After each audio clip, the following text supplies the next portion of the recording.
Let's make a miniature terrarium. For the drainage layer, I like using aquarium grade sand in tan and white to create a design. Tapping the glass allows me to even out the different layers.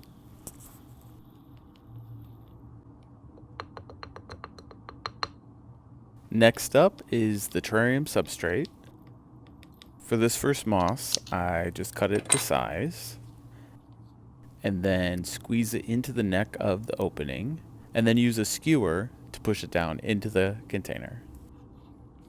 Once that's settled, I can move on to the next moss. This next one had been a little dried out, so I'm going to use a bit of distilled water to bring it back to life.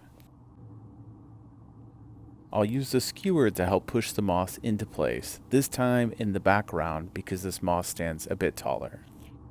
A cotton swab easily cleans up any debris left behind on the glass. In order to add some height and visual interest, I'm going to cut up a piece of this cactus skeleton. This will also serve to separate the background from the foreground. I'll add a cutting that fits the scale of the terrarium, but first I'll need to remove these larger leaf sections. Much better.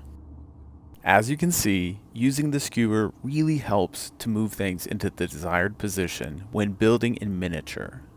I'm adding this small rock for additional contrast in the composition.